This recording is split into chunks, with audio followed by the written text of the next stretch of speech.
बच्चों अब आते हैं क्रिस्टल फील्ड थ्योरी पे। पहले क्रिस्टल फील्ड थ्योरी की थ्योरी सुन लेते हैं। उससे कितनी क्लैरिटी आएगी आई हैव नो आइडिया, लेकिन थोड़ा बहुत आइडिया तुम्हें हो जाएगा। ठीक है ना। पहली चीज, इसमें कुछ अजम्पशंस हैं। It assumes that attraction between central atom and and ligand is purely ionic, or we can say electrostatic. कि ligand हो गया नेगेटिवली चार्ज, मेटल हो गया positively charge, so that is the attraction between the metal and the ligand। मतलब covalent bond नहीं बन रहा, हम आयनिक मान के चल। ठीक है ना बच्चों। Central atom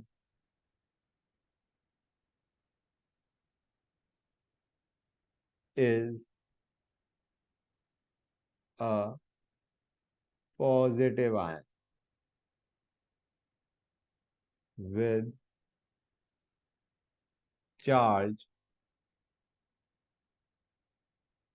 equal to oxidation state of the metal, and it is surrounded by negative ligands or neutral ligands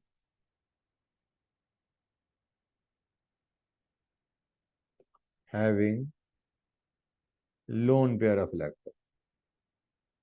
हम ये कहना चाह रहे हैं कि मेटल के और लिगेंड के बीच में जो अट्रैक्शन है वो पॉजिटिव और नेगेटिव के बीच की अट्रैक्शन। ठीक है ना बच्चों। लिगेंड इज न्यूट्रल, अगर हमारा लिगेंड न्यूट्रल है, example NH3, the negative end of dipole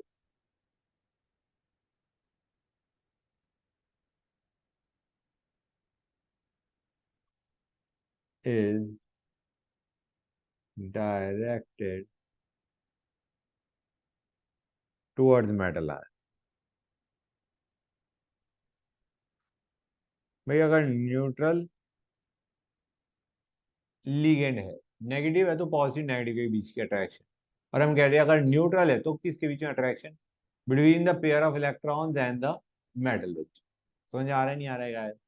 कि जो नेगेटिव एंड है हमारा लिगेंड मॉलिक्यूल का, that is pointed towards the metal ion. ठीक है ना बच्चों। अब ये काम की चीज है जो नेक्स्ट लाइन में बोल रहा है, it is very important. The electrons of central metal are under repulsive force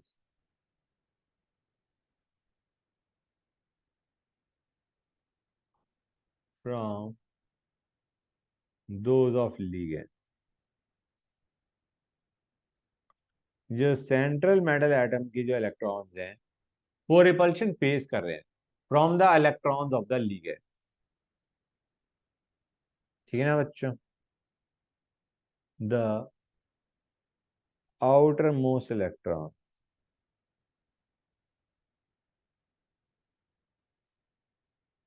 which are generally present in d orbital, generally in d orbital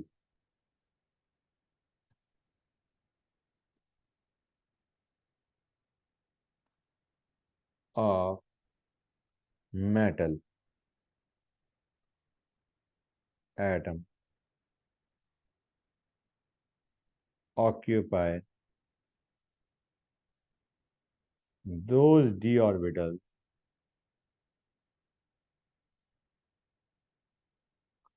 which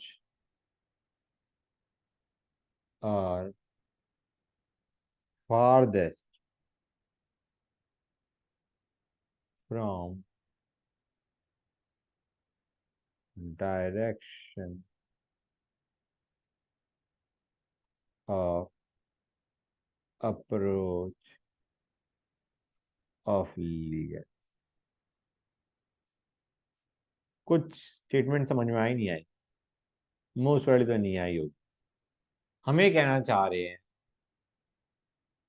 supposing example लेते हैं, d x y, d y z, d x z, d x square Y square, d Z square, ये 5 D के orbitals हैं।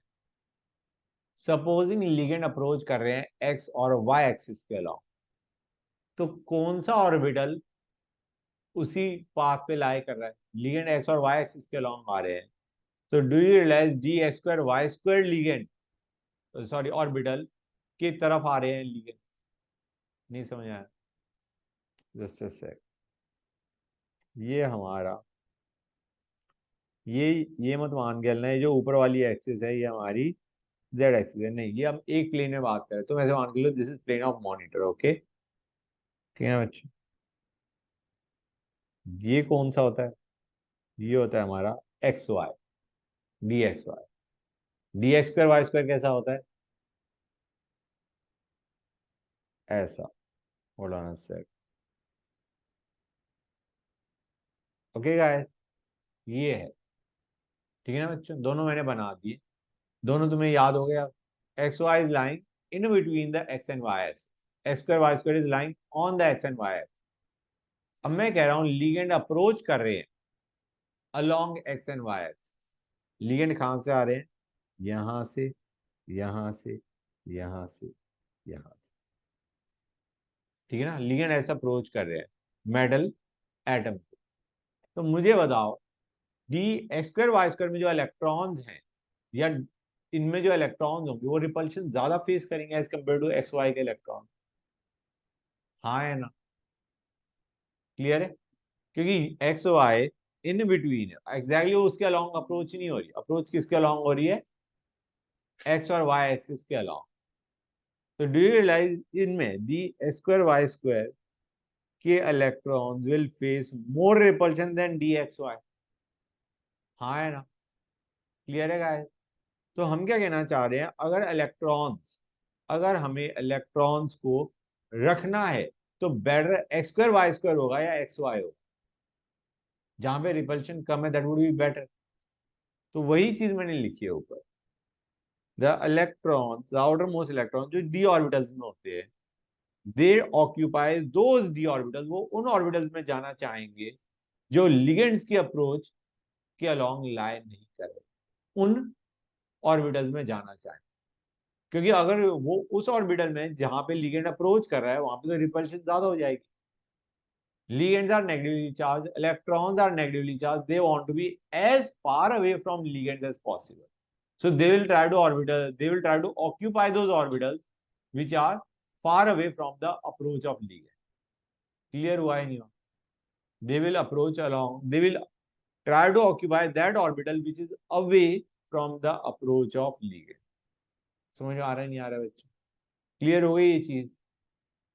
तो it depends कि ligands कहां से approach करें, वेरी इंपॉर्टेंट। लिगेंड कहां से अप्रोच कर रहे हैं उस पर डिपेंड कर रहा है कि इलेक्ट्रॉन्स कौन से ऑर्बिटल में जाना चाहे। समझ में आ गया नहीं आ गया गाइस? ऑनलाइन वाले बच्चों somebody से यस सर, समझ में आ गया? बच्चे बोले ही नहीं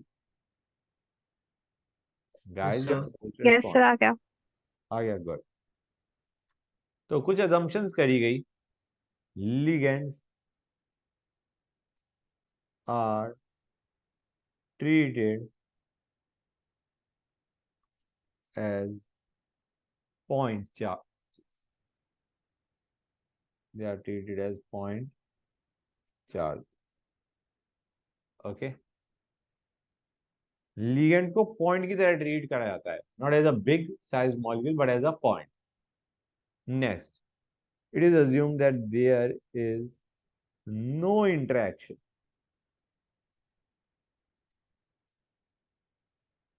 between metal orbitals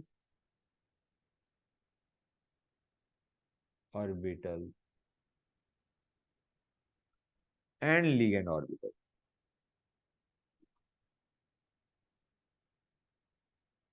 वीवीडी तो हम कहते थे कि लिगेंड ने अपने इलेक्ट्रॉन्स किसको दे दिए, मेटल को, मेटल के एम्प्टी वेकेंट ऑर्बिटल के अंदर बेसिकली इलेक्ट्रॉन पेयर्स ने डाल दिया। यहाँ पे ऐसा कुछ नहीं, आयनिक बॉन्ड मान के चल, ठीक है, there is no interaction between metal orbitals and ligand orbital. Third, arrangement of ligand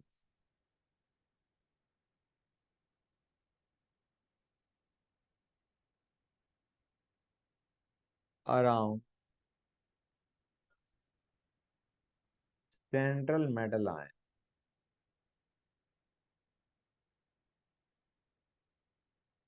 is such that repulsion between these negative points is minimum। ये हम क्या कहना चाह रहे हैं कि लिगेंड ऐसे अप्रोच कर रहे होते हैं ताकि लिगेंड के बीच में रिपल्शन इज मिनिमम। जैसे जब 6 लिगेंड अप्रोच कर रहे हैं तो ऑक्टाहेड्रल स्ट्रक्चर बनना प्रेफर्ड है। 4 है तो 2 पॉसिबिलिटी हो गई हमारी, टेट्राहेड्रल या स्क्वायर प्लेनर। आए ना बच्चों? तो आइडियाज हम ये कहना चाह रहे हैं कि लिगेंड्स इस तरह तरीके से अप्रोच करते हैं ताकि उनके बीच में रिपल्शन मिनिमम। ये 6 में तुम्हारा octahedral that is the best option, उसमें repulsion between ligands is minimum. समझ गए? अब आते हैं सबसे काम की चीज, the most important thing which form the basis splitting of D orbital. Splitting of D orbital. D orbitals का क्या स्प्लिट कर गया? एनर्जी। जो तुम्हें याद होगा when I was telling you about VVT, मैंने क्या कहा था बच्चों कि जो तुम्हारे डी ऑर्बिटल्स हैं they are all those 5 d orbitals are initially degenerate, उसके बाद उनकी डीजेनरेसी खत्म हो जाएगी, स्प्लिट अप। कुछ ऑर्बिटल्स की एनर्जी ज्यादा बढ़ेगी, बढ़ती सबकी है जब लिगेंड्स अप्रोच करते हैं, कुछ की ज्यादा बढ़ेगी कुछ की कम बढ़ेगी। मतलब now all the 5 d orbitals are not degenerate. ठीक है ना बच्चों? तो वही मैं लिखने जा रहा हूं, the 5 D orbital in isolated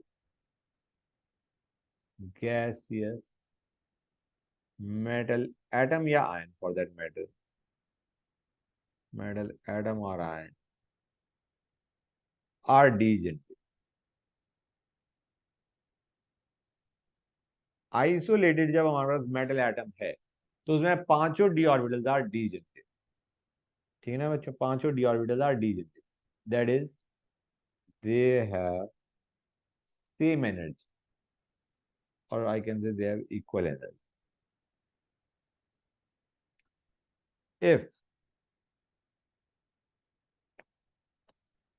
spherically symmetric field of negative charges is placed around the metal,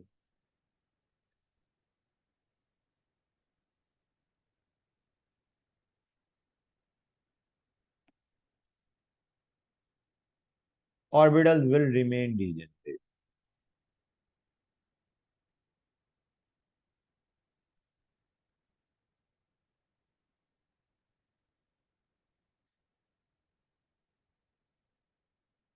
But all of them will be raised in energy। All of them will be raised in energy as a result of repulsion between negative field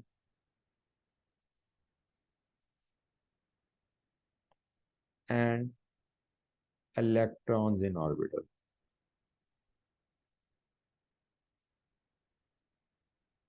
कुछ नहीं समझ आया होगा। हम ये कहना चाह रहे हैं कि जो इलेक्ट्रॉन्स ऑफ मेटल हैं और लिगेंड जब अप्रोच कर रहा है उनके बीच की रिपल्शन होती है। ठीक है ना बच्चों? ये d x square Y square में जब लिगेंड्स अप्रोच करते हैं along x axis y axis तो रिपल्शन होती है।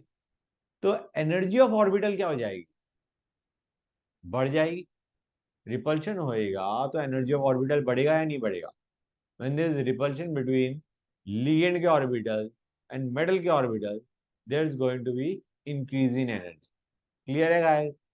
हम ये कहना चाह रहे हैं सपोजिंग हर एक जगह से लिगेंड के अप्रोच करने की टेंडेंसी बराबर है अलोंग, मतलब दे आर अप्रोचिंग, जैसे हमने एक्स स्क्वायर वाई स्क्वायर में तो क्या कहा, they are approaching along x axis and Y axis.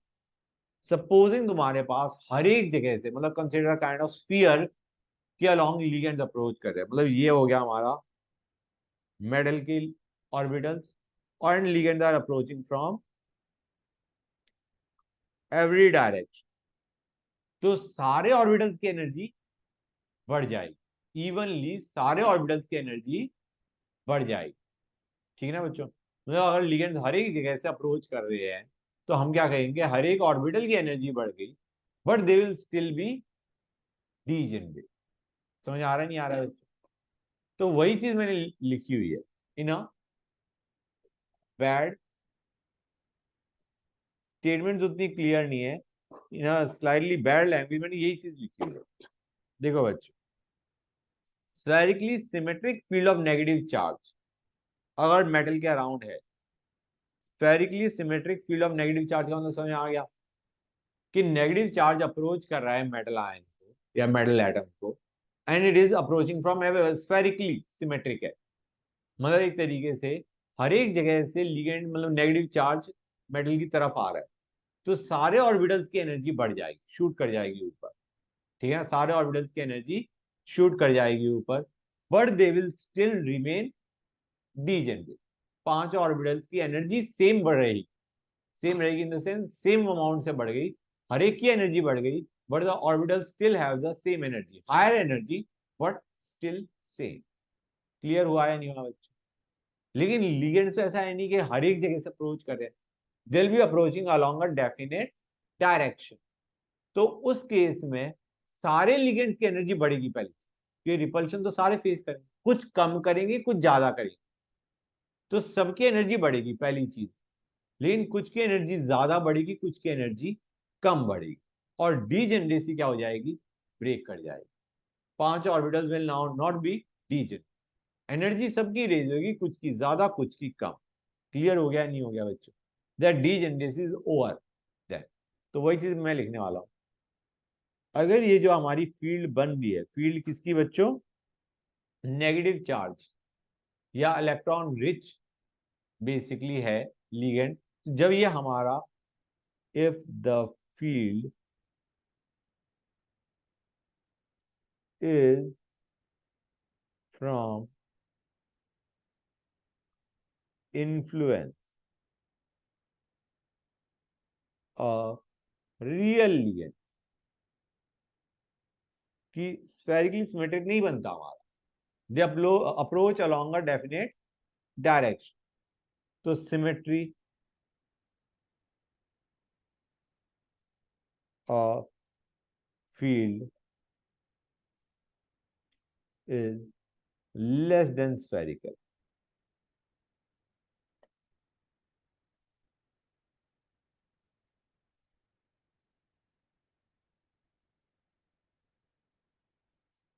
and degeneracy of d orbital is removed, is removed, degeneracy हट गई गायब। ठीक है बच्चों?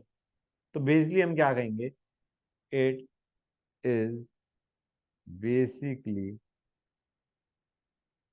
splitting of d orbital energy, splitting of d orbital energy, सबकी एनर्जी बढ़ी, बढ़ेगी जब लिगेंड्स अप्रोच करेंगे, बढ़ेगी हर एक, कुछ की ज्यादा बढ़ गई, कुछ की कम बढ़ गई। तो पहली चीज बच्चों,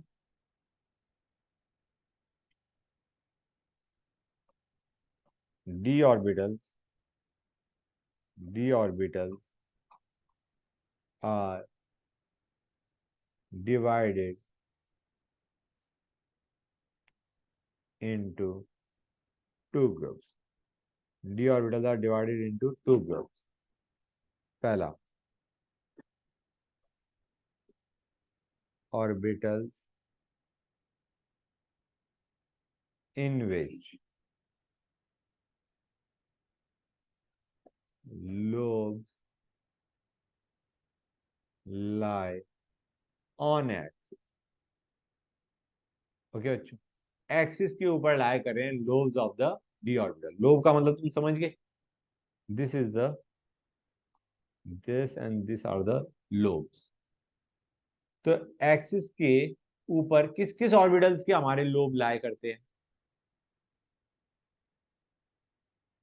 हम कहेंगे d x square Y square, they are lying on the axis, x y axis के अलावा लाई करे, एक्स एक्सिस और वाई एक्सिस के अलावा इसके लोब लाई करते हैं, किसके? D x square Y square और जेड स्क्वायर के, it lies along z axis. हाँ है ना बच्चों? इनको बोला जाता है, they are denoted as, they are referred as e g orbital. इन्हें क्या बोलते हैं बच्चों? Easy orbital in octahedral, in octahedral symmetry. जब हम ऑक्टाहेड्रल स्पीशीज की बात करेंगे तो इन ऑर्बिटल्स को क्या बोलेंगे? ईजी। ठीक है बच्चों, and they are called e orbitals. इन्हीं ऑर्बिटल्स को ई ऑर्बिटल्स बोलते हैं इन टेट्राहेड्रल। टेट्राहेड्रल सिमेट्री में हम इन्हें क्या बोलते हैं? ई। ऑक्टाहेड्रल सिमेट्री में इन्हें बोलते हैं easy. Okay guys, and they are also known as doubly degenerate orbitals. They are also known as doubly degenerate orbitals.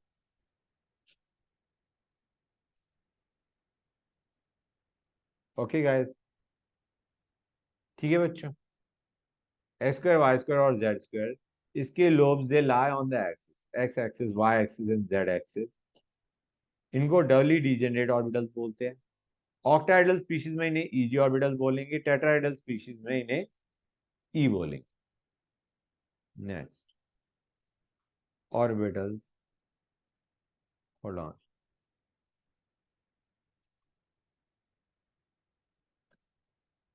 Orbitals in which lobes lie in between the axis. Okay, lobes are lying in between the axis. इसमें कौन कौन से आते हैं? D x y, d y z, d x z या z x. ठीक है बच्चों, क्लियर है यहाँ तक? These are also known as triply degenerate orbitals. Triply degenerate orbital, इन्हें क्या बोलते हैं बच्चों? We call them triply degenerate orbitals. Okay guys,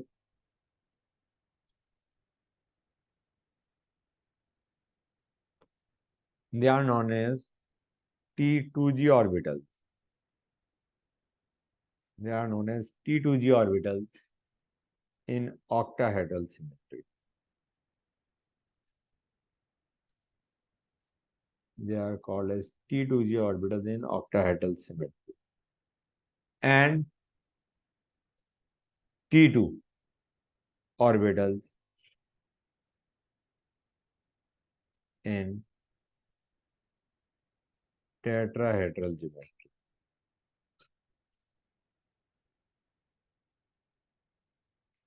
okay बच्चों, क्लियर है यहाँ तक? मतलब हमने ऑर्बिटल्स को दो में ब्रेक कर दिया, एक जिनके lobes lie on the axis, एक जिनके lobes lie in between the axis. Okay बच्चों, क्लियर है यहां तक? अब आते हैं crystal field splitting of D orbital in octahedral complexes. Crystal field splitting of d orbitals in octahedral complexes. Octahedral complexes में क्या हो रहा होता है?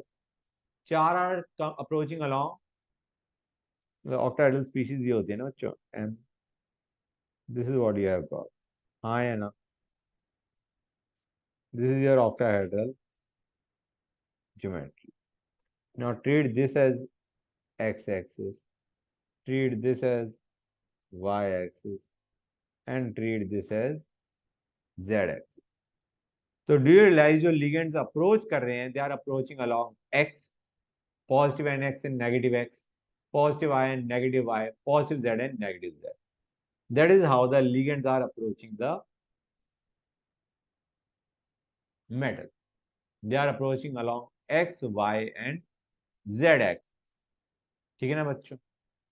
तो मैं एक डायग्राम पहले ही मैं बना रहा हूं, फिर तुम बनाना प्लीज। ठीक है ना बच्चों? ये 5 डी ऑर्बिटल्स है। ओके बच्चों, ये क्या है? हमारे 5 डी ऑर्बिटल्स हैं, and they all are degenerate, they all are degenerate. फिर इनकी एनर्जी गई बढ़, इनकी एनर्जी क्या कर गई बच्चों? बढ़ गई। 1 2 3 4 5। This is the average increase in energy of D orbital. कि सबकी पांचों की सेम एनर्जी नहीं होने वाली। किनकी एनर्जी ज्यादा बढ़ेगी? जब एक्स वाई और जेड के अलॉन्ग लिगेंड्स अप्रोच करेंगे तो d x square Y square और डी जेड स्क्वायर, इन ऑर्बिटल्स की एनर्जी ज्यादा बढ़ जाएगी। X y, y z, x z, इनकी एनर्जी बढ़ेगी लेकिन कम बढ़ेगी। ये मैंने जो अभी 5 बनाए हैं, this this thing is the increase in energy, average increase in energy of orbit. Actually यहाँ पे हमारे क्या कर चुके हैं? स्प्लिट कर चुके हैं। हमारे ऑर्बिटल्स क्या कर चुके हैं बच्चों? स्प्लिट कर चुके हैं। This is what you have got. समझ में आ रहा है नहीं आ रहा है बच्चों? ये हमारा बना है। ओके, क्लियर है गाइस? जहां तो कोई डाउट? ऊपर वाले कौन से होंगे? Z square. ठीक है ना बच्चों? और नीचे कौन से होंगे? D y z d x. समझ में आ रहा है नहीं आ रहा है बच्चों? क्लियर है गाइस? तुम देखोगे इनकी एनर्जी ओवरऑल तो, मतलब जो पहले थी उससे तो बड़ी है। ऑन अप्रोच ऑफ लिगेंड तुम्हारी बड़ी है, लेकिन कुछ की बहुत ज्यादा बढ़ गई, कुछ की कम बढ़ गई। ठीक है ना बच्चों? क्लियर है गाइस? यहाँ तो कोई डाउट? राइट। अब हम कहेंगे इन ऑर्बिटल्स की एनर्जी, पहले मैं इनके बारे में कुछ लिख दूं। This these are the d orbitals, these are the d orbitals in free ion. Okay guys? मतलब जब तुम्हारा कोई लिगेंड नहीं है, ये हमारा है 1, इसको ले लो 2। 1 हम कहना चाह रहे हैं, अगर 1 को अगर बोला जाए तो हम ये कह सकते हैं this is the energy in hypothetically spherical crystal field. अगर स्फेरिकल क्रिस्टल फील्ड होती, मतलब लिगेंड का अप्रोच करने की टेंडेंसी हर एक जगह से सेम होती, तब तुम्हारा, 1 सेकेंड गाइस, जस्ट, हाँ, तो बच्चों मैं क्या कह रहा था? जो 1 है, 1 is basically the average energy, it is the average energy, 1 is the average energy of D orbital. It is the average energy of d orbitals in hypothetical spherical crystal field. तो तुम्हें ये समझ आ गया, this the average energy of d orbitals when ligands approach. It is the average energy of d orbital. और second हमें क्या बता रहा है? सेकंड हमें बता रहा है स्प्लिटिंग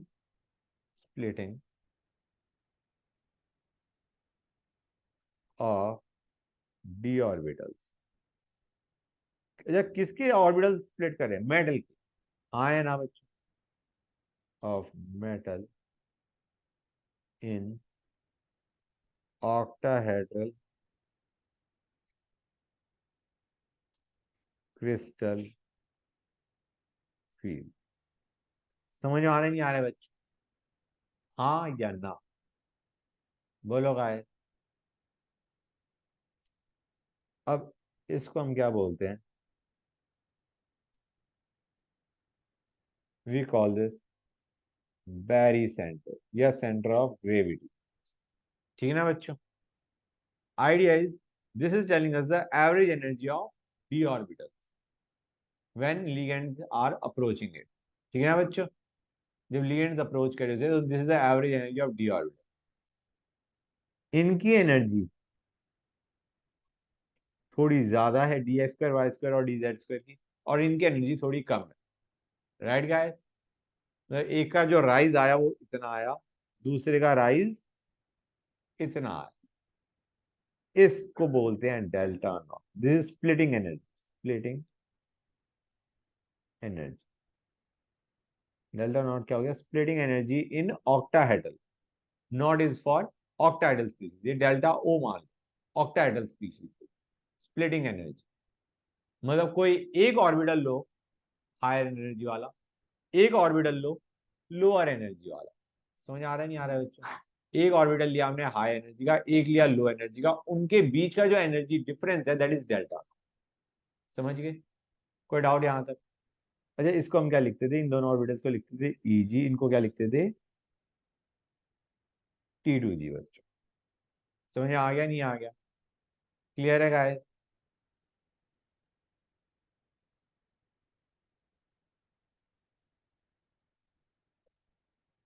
तो हम क्या देखेंगे बच्चों?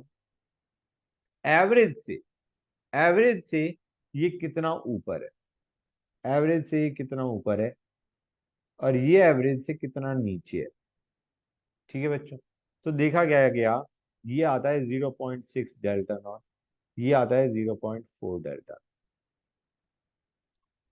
कि एवरेज से ईजी ऑर्बिटल्स कितना ऊपर है, एवरेज एनर्जी जो होनी चाहिए उससे कितना ऊपर है तुम्हारे ईजी ऑर्बिटल्स? 0.6 डेल्टा नॉट ऊपर है। और जो जिनकी एनर्जी लोअर है, लोअर देन एवरेज, की कितनी लो है? 0.4 डेल्टा। निकालना मुश्किल नहीं है। इसको मानो एक्स, इसको मानो वाई। हम कहेंगे जितना इंक्रीज इन एनर्जी आया ईजी का, उतना ही डिक्रीज इन एनर्जी आया T2G का। अब ईजी के हमारे टोटल एनर्जी में इंक्रीज कितने का आया? अगर x is the increase in energy, तो यहाँ पे total increase in energy 2x होगा, क्योंकि ईजी में दो ऑर्बिटल्स है। हाँ है ना? This is the overall increase in energy, right? From average, average से हम रिलेट कर रहे हैं। दो ऑर्बिटल्स की एनर्जी ज्यादा है, तीन की कम है एवरेज से। तो क्या मैं कह सकता हूं दो ऑर्बिटल्स का जो इंक्रीज इन एनर्जी है दैट इज 2x, और जो तीन ऑर्बिटल्स है उनका डिक्रीज इन एनर्जी है 3y। हाँ है ना? और जितना इंक्रीज इन एनर्जी आया है उतना ही, जितना इंक्रीज इन एनर्जी आया है ईजी ऑर्बिटल का, उतना ही डिक्रीज इन एनर्जी आया है T2G ऑर्बिटल का। So can I write down 2x equal to 3y? हाँ है ना? ईजी ऑर्बिटल, हर एक ऑर्बिटल का एनर्जी का इंक्रीज x आया है तो 2x आ गया। ईजी में दो गए, d x square Y square और डी जेड स्क्वायर। और T2G के तीन ऑर्बिटल थे x y y z x z, उनका जो डिक्रीज इन एनर्जी है from barycentre that is y, तो 3y। ठीक है ना बच्चों? और हमें एक चीज और पता है, x प्लस वाई किसके बराबर है? Delta not. यहां से तुम्हारा एक्स आ जाएगा, एक्स आ जाएगा 0.6 डेल्टा नॉट और वाई आ जाएगा 0.4 डेल्टा। समझ आ रहा है नहीं आ रहा है? एक्स और वाई की वैल्यू निकाल के देख लें। Okay, you will get the value जो मैंने बताई। बच्चों क्लियर हो गई ये चीज? अब आते हैं what is the significance of delta. बच्चों एक एग्जांपल लेते हैं, बेटर फील आएगी। TiH2O6 3+, एग्जांपल लेके समझा रहा हूं। ठीक है बच्चों, यहां पे टाइटेनियम के पास बताओ, Ti के पास कितने वैलेंस शेल में इलेक्ट्रॉन, बताना जरा बच्चों। डी में कितने हो? नॉर्मली होता है ये 4s2 3d2। चार्ज क्या है Ti पे? 3+, तो ये बेसिकली बन गया हमारा 3d1। अब गाइस तुम्हें ये चीज समझ में आ गई है, पहले हमारा ये जो डी में इलेक्ट्रॉन्स हैं, डी में अभी एक ही electron, you have to understand कि D is split up into two energy levels, x y y z x z and x square y square z। तो इसके लिए कन्वीनियंट समझने का ये है कि ऐसे देखो, दो ऑर्बिटल हाई एनर्जी के और तीन orbital low energy. Octahedral complex की बात करें, इतना तुम्हें समझ में आ रहा हो, हाँ या ना? H2O के 6 दे रखे हैं, 6 लिगेंड दे रखे हैं, we are talking about octahedral species, confuse मत होना। अब यहाँ पे ये क्या है बच्चों? दीज आर T2, ये क्या है बच्चों? Eg, right. हम कहेंगे डी में एक इलेक्ट्रॉन गया, तो वो पहले किस में भरेगा? मतलब नाउ दिस T2G के तीन ऑर्बिटल्स आर डीजेनरेट, Eg के दो ऑर्बिटल्स आर डीजेनरेट, लेकिन T2G और Eg they are not degenerate. समझ आ रहा है नहीं आ रहा है बच्चों? तो पहला जो इलेक्ट्रॉन ऐड होगा वो किस में ऐड होगा? T2G, not in Eg। Clear है गाइस? क्लियर हो रहा है नहीं हो रहा है? सेकंड इलेक्ट्रॉन ऐड होगा, अगेन T2G में ऐड होगा।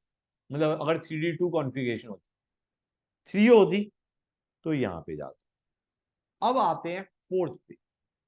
ये पहले एक चीज मैं और बता दूं, ये रिलेट किससे करोगे? तो जो तुम्हें याद है जब हम ऑक्टाहेड्रल D2sp3 और sp3d2 देख रहे थे, तो वहां पे हमने देखा था, मैं तुम्हें बार बार क्या कह रहा था बच्चों, इन तीन की एनर्जी लो है, इन दो की एनर्जी हाई। ये रिमेंबर, ये वही है, पहले हमारे T2G फिर Eg। समझ गए आए? तो तीन तक कोई समस्या नहीं है, तीन तक कोई समस्या नहीं। समस्या कहां पे आएगी? जब D4 आएगा। So let us take the case of D4। तीन तक तो T2G में भरते आ रहे हैं, और पहले एक एक एक भरेगा, आए ना बच्चों? मतलब ये मत कहना कि तीन है तो लाओ जी पहले दो को पेयर कर देते हैं, फिर तीसरे को आधा कर देते हैं, हाफ फिल कर देते हैं। मतलब don't think in these terms, ऐसे किया ऐसे किया ऐसे किया नहीं। जो डी जनरेट है पहले हाफ फिल होते हैं, राइट गाइस? अब समस्या हमारी क्या ठहरी कि T D4 के अंदर इलेक्ट्रॉन्स को कहां भेजो, T2G में या Eg? भेजना T2G में चाहिए, लेकिन एक समस्या है, जब इलेक्ट्रॉन्स पेयर होते हैं तो एनर्जी बढ़ती, रिपल्शन बढ़ती है। मतलब अब हमारे पास दो चीजें आ गई, एक डेल्टा नॉट, डेल्टा नॉट जितना ज्यादा होगा उतना इलेक्ट्रॉन किस में जाना चाहेगा? T2G में जाना चाहेगा, करेक्ट। जितना ज्यादा उनका बीच का एनर्जी डिफरेंस होगा उतनी ही इलेक्ट्रॉन की T2G में लोअर एनर्जी ऑर्बिटल में जाने की टेंडेंसी हाई होगी। एक दूसरी समस्या क्या है, जब यार वो पेयर होगा, क्योंकि T2G में तो पेयरिंग होगी, तो पेयरिंग एनर्जी इंक्रीज करेगी, pairing energy will increase the energy, that is the energy, extra energy required for electrons to pair up. तो अब देखते हैं बच्चों, मैं लिख देता हूं, it depends on delta not and P। And what is P? P is the energy required for electron pairing in single orbital. Okay guys, also known as pairing energy, this is pairing energy बच्चों। हाँ बच्चों, तो मैं क्या कह रहा था तुम्हें, D4 में इट डिपेंड्स, D4 में it depends on delta not and P, कि पेयरिंग होगी या नहीं। ठीक है बच्चों, तो let us take the case, delta not is less than pairing energy, तो पेयरिंग होनी चाहिए या नहीं होनी। भाई डेल्टा नॉट तो एक तरीके बताता है the decrease in energy when the electron goes into lower energy orbital. और पेयरिंग एनर्जी अगर ज्यादा है, मतलब पेयर करने में तुम्हारी एनर्जी में इंक्रीज ज्यादा आया और डिक्रीज कम आया, आया ना बच्चों, डिक्रीज कम आया, मतलब जो हमारा डेल्टा नॉट है वो छोटी वैल्यू है, पेयरिंग एनर्जी ज्यादा है, तो you can easily relate pairing नहीं होगी। ट्राई टू अंडरस्टैंड, मैं फिर से बता रहा हूँ, हम कह रहे हैं पेयर करने में ज्यादा बड़ी दिक्कत आ रही है, और जो डिक्रीज इन एनर्जी आ रहा है लोअर एनर्जी डी ऑर्बिटल में भेज के, वो डिक्रीज कम आया। मतलब से जब तुमने ईजी के बजाय ऐसे देखो, ईजी और T2G के बीच का एनर्जी डिफरेंस मान के चलो 10, और पेयरिंग एनर्जी मान के चलो 50, ठीक है ना गाइस।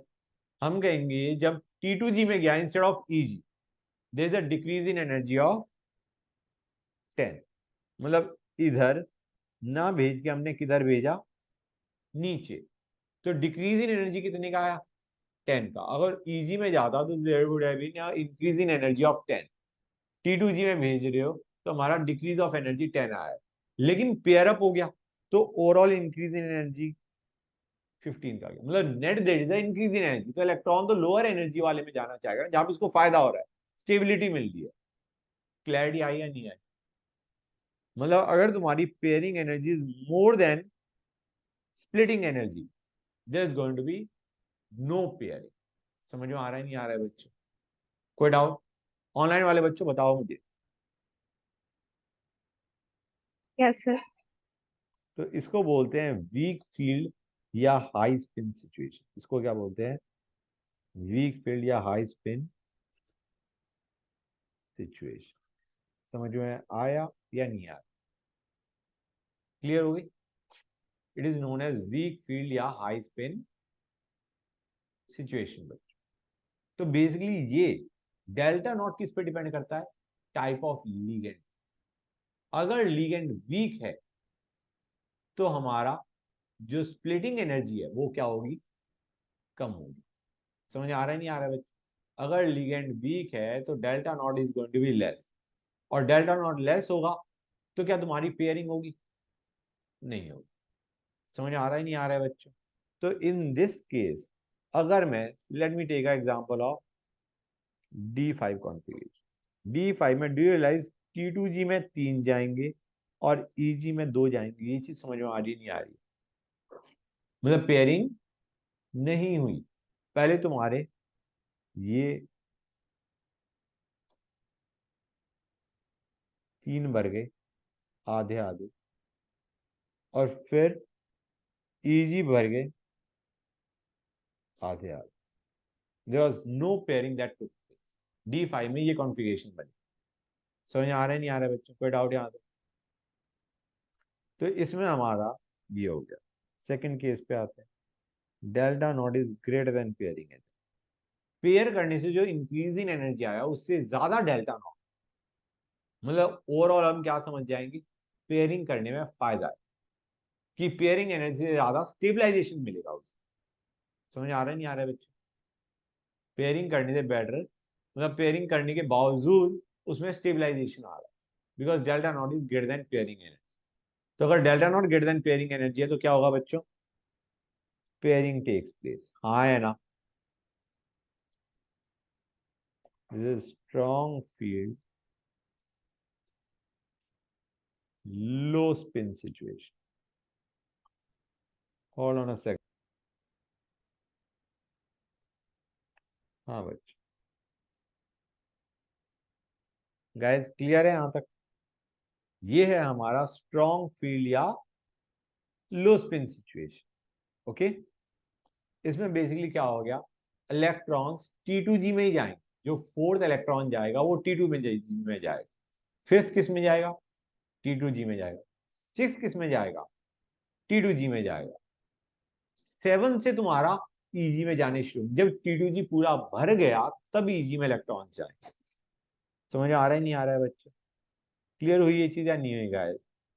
तो अगर मैं यहाँ पे D4 या D5 कॉन्फ़िगरेशन लेता हूँ तो ये विल हैव T2G5 Eg 0 बच्चों। समझ आ रहा है नहीं आ रहा है गाइस? क्लियर हुआ या नहीं हुआ? You will have this.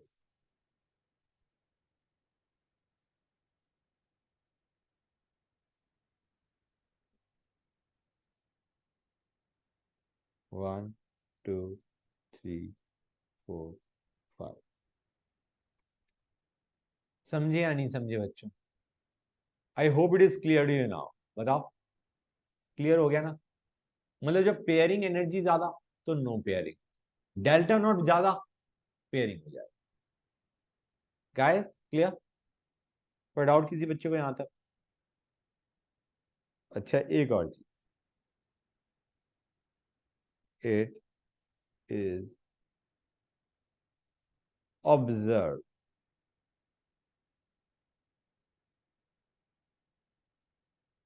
that coordination species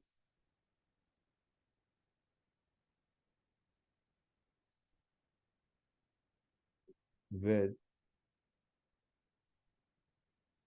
4 to 7d electrons are more stable for strong field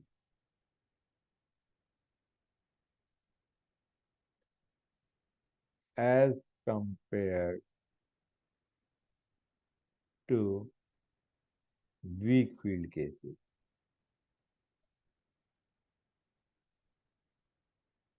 okay, 4 से 7 इलेक्ट्रॉन्स अगर होते हैं तो तुम्हारा स्ट्रॉन्ग फील्ड के बनने के चांसेस ज्यादा होते हैं as compare to weak. Clear है बच्चों?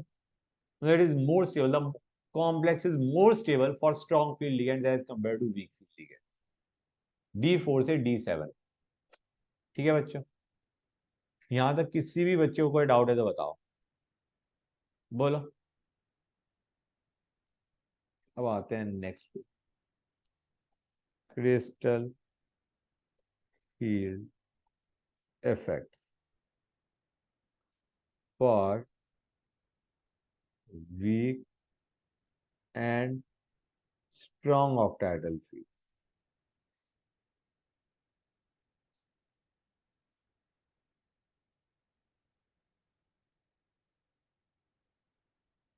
देखते आना, अपने आप समझ में आएगा। एक चीज और मैं बता दूं, इसमें हम बात करें crystal field stabilisation energy.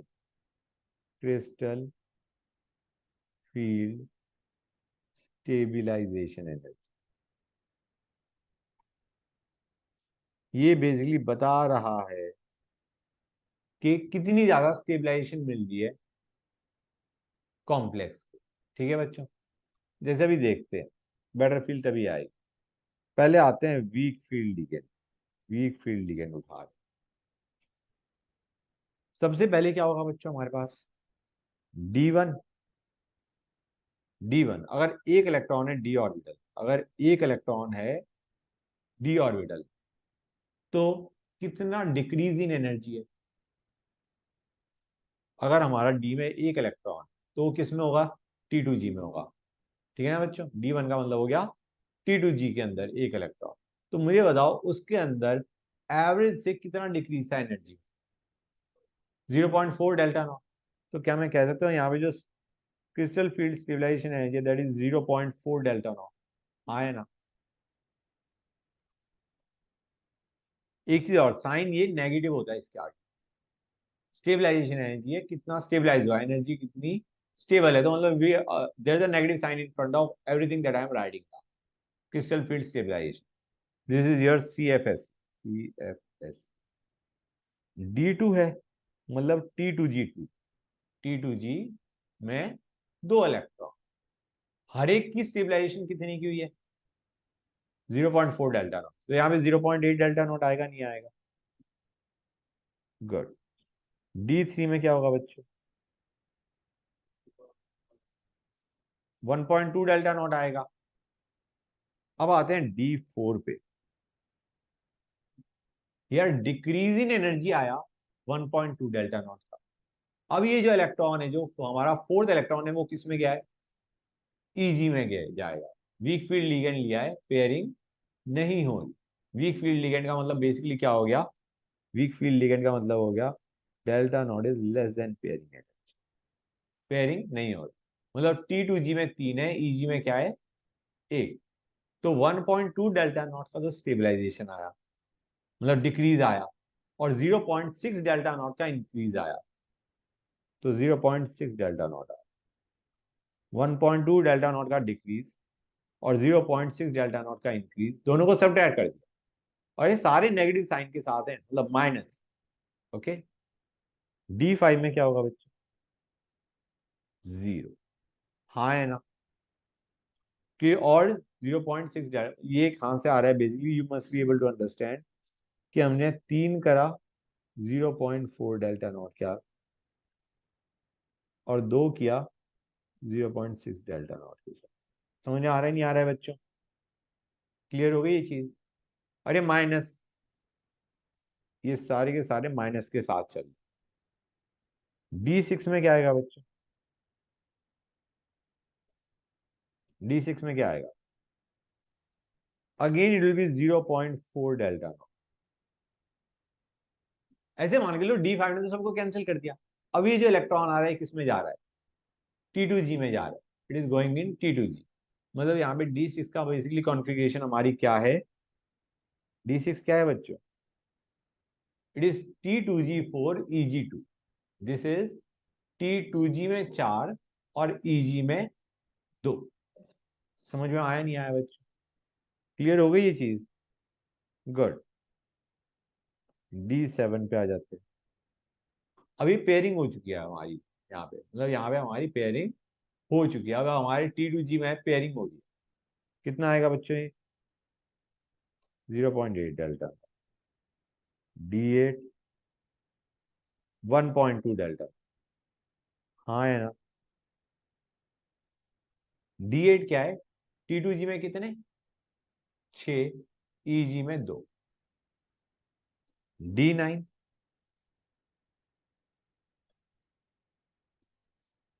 Delta, और D10 0। क्लियर हो गई ये चीज? अब आते हैं strong field ligand. Strong field ligand मतलब delta naught greater than pairing है, पेयरिंग हो जाएगी। D1 D2 D3 similar pattern पे चलेगा। हाँ है ना?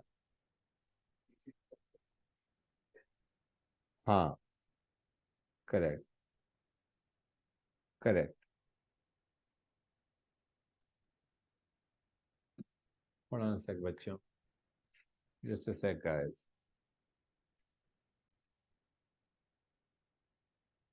हाँ बच्चों, मैं क्या कह रहा था? D1 D2 D3 समझ आ गया। D4 में अब भी इलेक्ट्रॉन्स किस में है? T2G में ही है। तो ये कितना आएगा बेटा? D5 2.0 delta, D6 2.4 delta. अब हमारा यहाँ पे T2G 6 हो चुका, Eg 0 हो चुका। अब जाएंगे Eg, तो 0.6 हर बार हम सब्ट्रैक्ट करते जाएंगे। D7 में क्या आएगा? 1.8 डेल्टा। D8 में क्या आएगा? 1.2 डेल्टा। D9 में क्या आएगा? 0.6 डेल्टा। और D10 में क्या जाएगा? 0 आएगा। समझे या नहीं समझे बच्चों? यहां पे एक और चीज है गाइस, D6 तक कोई दिक्कत नहीं आ रही थी हमें, हाँ है ना? D6 के बाद हमारी क्या होनी शुरू होगी?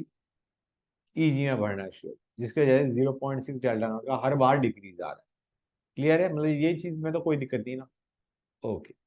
अब मैं एक बेसिक फॉर्मूला लिख रहा हूँ, वही फॉर्मूला जो तुमने अभी यूज किया है to get your answer. CFSE for octahedral species कर रहे हैं सारा, it will be -0.4 into number of electrons in T2G plus 0.6 into number of electrons in EG into delta. तुम रियलाइज करोगे साइन को अकोमोडेट कर रहा है, माइनस साइन आना चाहिए, वो आए। ठीक है ना बच्चों, ये हमारा एक बेसिक फॉर्मूला हो गया, you can understand right. T2G में डिक्रीज इन एनर्जी आ रहा है 0.4 डेल्टा नॉट का, EG में इंक्रीज इन एनर्जी आ रहा है 0.6 डेल्टा। अब guys, for strong field ligand also consider pairing energy. Okay guys, weak field ligand के लिए, strong field ligand के लिए we have to consider pairing energy. समझ आ रहा है अच्छा? कोई डाउट यहाँ तक? जैसे एग्जांपल लेते हैं, D4 में क्या था बच्चों, D4 का देखो, अब मुझे साइन ही लिखूं तो बेटर है। D4 configuration, decrease in energy का कितने का आया? D4 में डिक्रीज इन एनर्जी कितना था बच्चों, स्ट्रॉन्ग फील्ड लिगेंड के लिए? स्ट्रॉन्ग फील्ड लिगेंड के लिए बेटा पेयरिंग हो गई है, हाँ है ना बच्चों? इट वॉज -1.6 डेल्टा, हाँ है ना? प्लस ये बेसिकली वो पेयरिंग है जो कि नहीं होनी चाहिए, पेयरिंग ये हमने करवाई है। समझ आ रहा है नहीं आ रहा है? तो डिक्रीज इन एनर्जी इतने का है, पेयरिंग का तो इंक्रीज भी आएगा, तो I have to add plus. समझ आ रहा है नहीं आ रहा है बच्चों? This is the actual stabilization जो हमारा आया है, you have to add pairing energy to it. समझ गए गाइस? इस पेयरिंग एनर्जी को मीन पेयरिंग एनर्जी भी बोल सकते हैं। ओके, अब अगर मैं D5 लेता हूं तो क्या जाएगा बच्चों? वैसे तो कोई भी पेयरिंग नहीं होनी चाहिए थी D5 में, भाई 5 ऑर्बिटल है, पांचों में एक एक एक एक, एक जाना चाहिए था, तो हमने जबरदस्ती जो पेयरिंग करवा रहे हैं उसकी पी लिखते हैं। और नॉर्मल नॉर्मल कोर्स में पेयरिंग हो रही है उसका हम अकाउंट फॉर नहीं करेंगे। ये तो हमारी एब नॉर्मल पेयरिंग हो रही है ना यहाँ पे बच्चों, कि D5 में there should have been no pairing, but actually now there is pairing taking place. कितने पेयर हो गए यहाँ पे? D5 में दो पेयरिंग हो चुकी है, हाँ है ना? दो ऑर्बिटल्स में D5 में, दिस इज द कॉन्फ़िगरेशन किया होगा। मैं बनाता हूँ,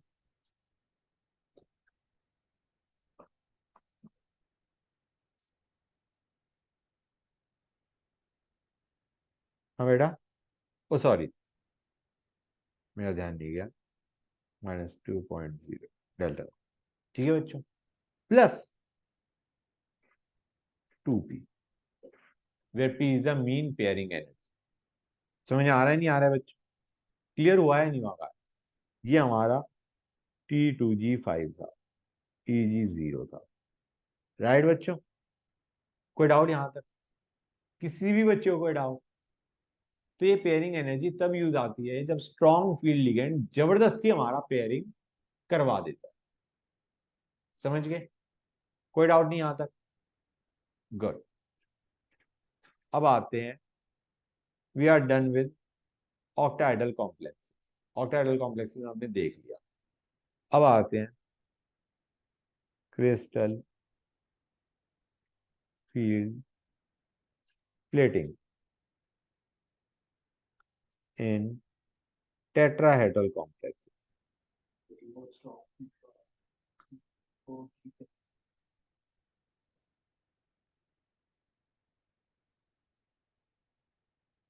D10 का, हाँ, T2G6 EG4 पूरा भरा हुआ है, और तुम्हारा क्रिस्टल फील्ड स्टेबलाइजेशन एनर्जी जी। ठीक है ना बेटा? गुड। ये चीज पक्का क्लियर होगी ना, पेयरिंग एनर्जी को हम तब कंसीडर करते हैं जब स्ट्रॉन्ग फील्ड लिगेंड की वजह से जबरदस्ती पेयरिंग हो, और जबरदस्ती वाली पेयरिंग को हम काउंट कर रहे हैं यहाँ पे। ठीक है ना? अब आते हैं क्रिस्टल फील्ड स्प्रेडिंग इन टेट्राहेड्रल कॉम्प्लेक्स। ये टेट्राहेड्रल कॉम्प्लेक्सेस में तुम ट्राई टू अंडरस्टैंड कुछ इस टाइप का स्ट्रक्चर होता है, हाँ या ना? Something of this kind. What I am trying to tell you is कि हमारा यहाँ पे जो स्प्लिटिंग होगी वो इस तरीके से होगी। पहले 5 की एनर्जी लो, फिर 5 में पांचों की एनर्जी का राइज, एवरेज राइजिंग एनर्जी। ठीक है बच्चों, एक मिनट रुकना, मैंने वहां पे कैसे बनाया था मैं देख लो। ठीक है,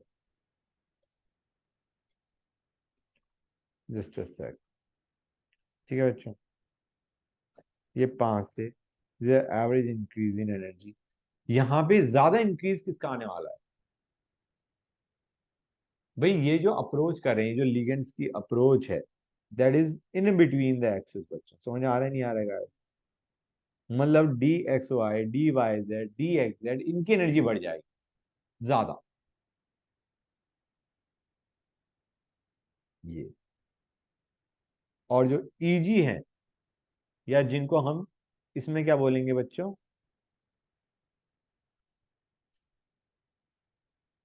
ठीक है ना बच्चों, मैंने एक मिनट रुक गया, मैं एक बार देख लूं मैंने वहां पे क्या किया था। ठीक है, ऐसे ही लिखा था। ये हो गए हमारे ई, ये हो गए ई, और ये हो गया d x y, d y z, d x z. ये हमारे हो गए T2। क्लियर है बच्चों? ये मेरे को है ना, थोड़ा सा मेरे को लग रहा था कि मैंने आई इट इज बेटर अगर मैं इसको नीचे ले जाऊं। What I am trying to tell you is कि इन सब का इंक्रीज इन एनर्जी आया। That is what I was trying to show. सबका इंक्रीज इन एनर्जी आया है, कुछ का ज्यादा आ गया, कुछ का कम आ गया। मैं वैसे फिर से बनाता हूँ।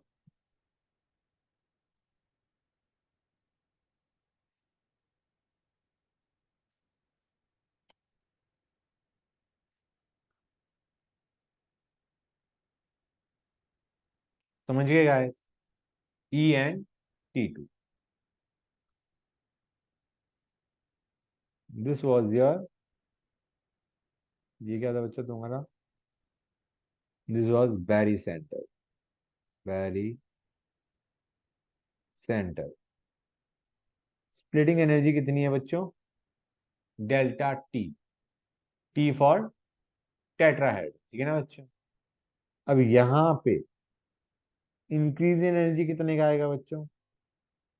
0.4 डेल्टा टी का। यहाँ पे जो डिक्रीज एनर्जी आएगा ये कितने का आएगा बच्चों? 0.6 डेल्टा टी का।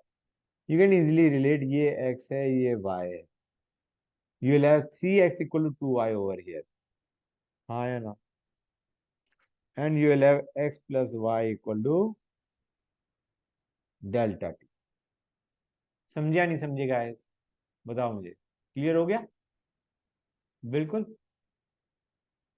कोई दिक्कत नहीं बच्चों, बताओ। Right, now note, a very important note. In tetrahedral complexes, delta T is almost always less than pairing energy. Delta T mostly, मतलब यहाँ पे तुम्हारी पेयरिंग होनी ही नहीं। समझ आ रहा है नहीं आ रहा बच्चों?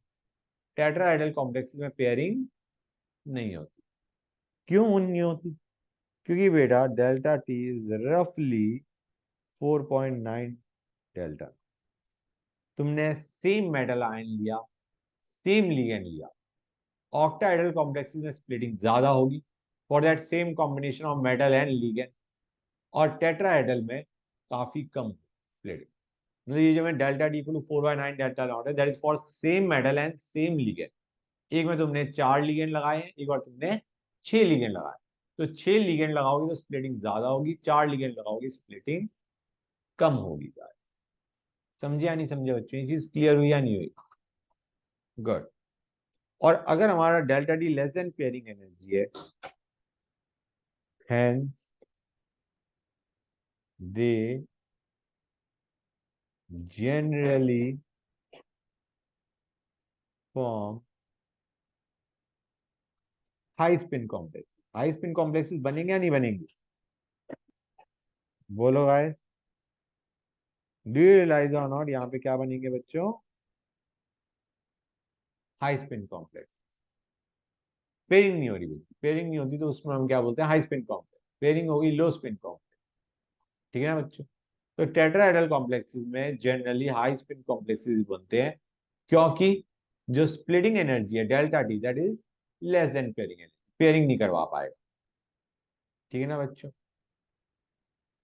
एनर्जी ऐसे है, मैं जस्ट बता दूं तुम्हें, समझने के लिए सोचा जाए तो इन दो की एनर्जी कम, इन तीन की एनर्जी ज्यादा। एक्स स्क्वायर वाई स्क्वायर और जेड स्क्वायर की एनर्जी लो, इधर देखो, और x y y z x z की एनर्जी ज्यादा बची। ठीक है? लेकिन इस टाइप की तुम्हारी पेयरिंग हो नहीं पाएगी। मतलब तुम कहोगे 3 इलेक्ट्रॉन हमें डालने, अगर हमें 3 इलेक्ट्रॉन डालने हैं तो उनकी कॉन्फ़िगरेशन क्या जाने वाली है बेटा? सोच के बताओ मुझे। 3 इलेक्ट्रॉन डालोगे तो क्या जाएगा? It will B E2 T2 1। समझ आ रहा है नहीं आ रहा बच्चों? अगर मैं यहाँ पे D3 कॉन्फ़िगरेशन उठाता हूँ,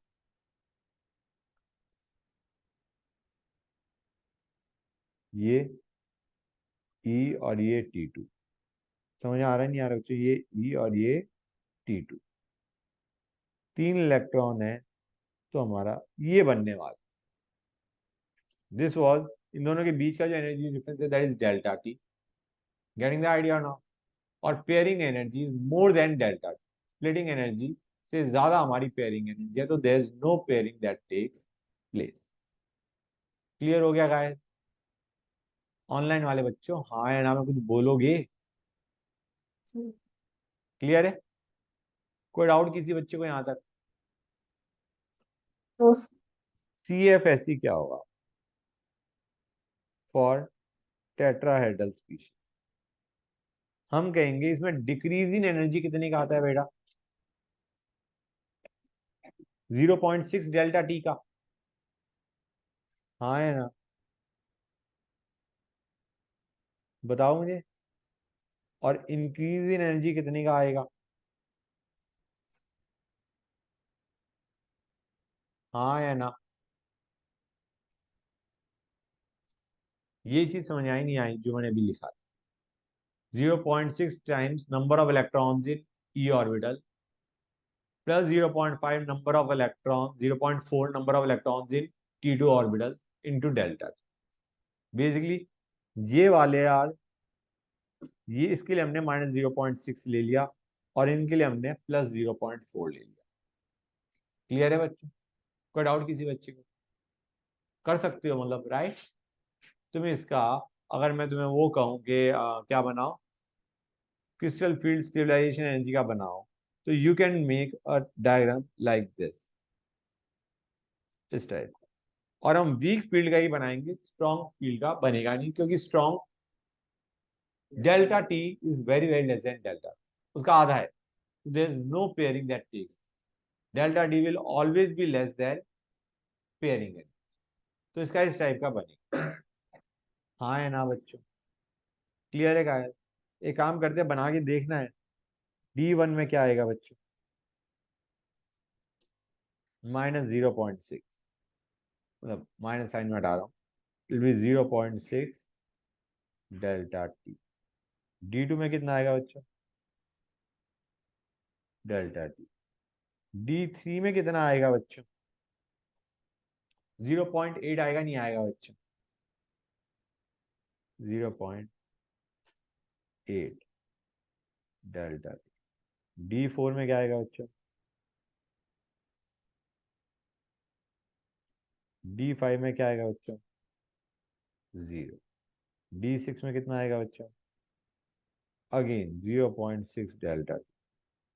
D7 में कितना आएगा बच्चों? 1.2 डेल्टा टी। D8 में कितना आएगा बच्चों? 0.8 डेल्टा टी। D9 में कितना आएगा बच्चों? 0.4 डेल्टा टी। D10 में कितना आएगा बच्चों? 0। हाँ या ना? क्लियर है गाइस बच्चों? अब कुछ इंपॉर्टेंट है, कुछ इंपॉर्टेंट चीजें जो पता होनी चाहिए। एक तो तुम्हें ये समझ में आ गया होगा कि CFSE हमारा टेट्राहेड्रल में कब कब जीरो आ रहा है बेटा। ये CFSE लिखा हुआ था फॉर एक केस हमने ले लिया D0, which is kind of obvious. D0 में भी हमारा स्टेबलाइजेशन एनर्जी बनती है, राइट गाइस।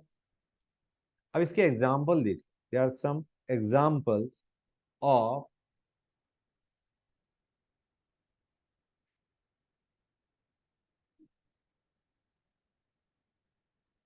कंपाउंड्स या ion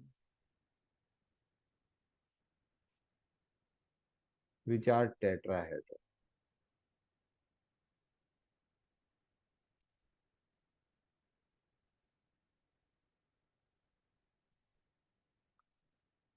do you realise or not guys, important चीज, do you realise or not कि यहाँ पे जो लिगेंड है वो वीक है। हाँ है ना बच्चों।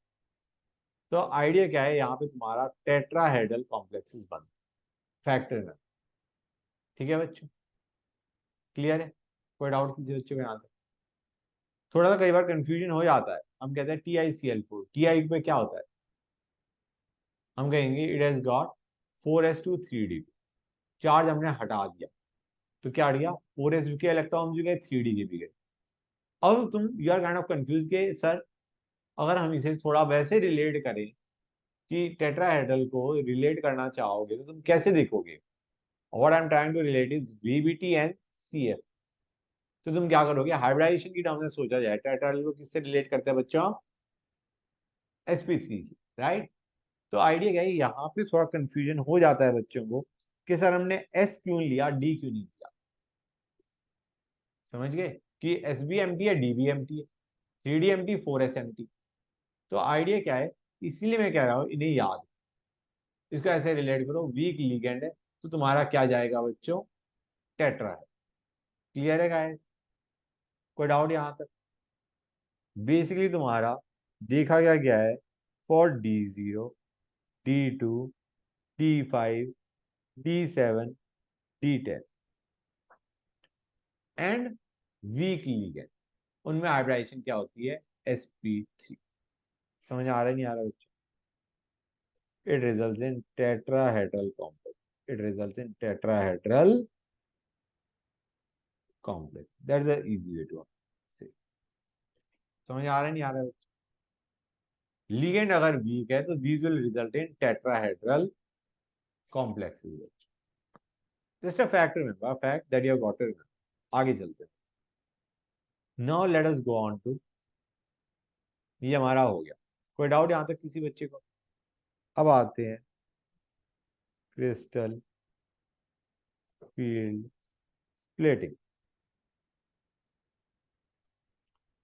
Of d orbital in square planar complex. Okay बच्चों, ठीक है गाइस, जस्ट अ सेक। हाँ ठीक है बच्चों, इन स्क्वायर प्लेनर कॉम्प्लेक्सेस। तो बच्चों जरा देखो, बेटर फील आएगी तुम्हें जब मैं इसको बताऊंगा। मैं और नीचे कर देता हूँ। ओके,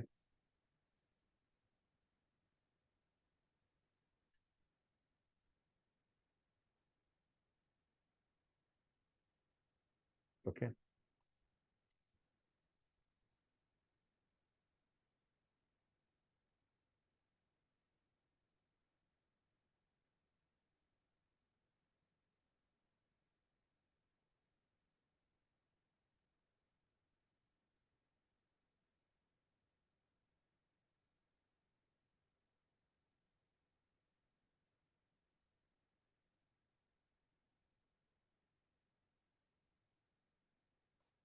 एनर्जीज की टर्म में देख, स्क्वायर प्लेनर का मतलब है हम मान के चल रहे, स्क्वायर प्लेनर का मतलब है हम मान के चल रहे हैं कि ये होता है बच्चों, दिस इज स्क्वायर प्लेनर।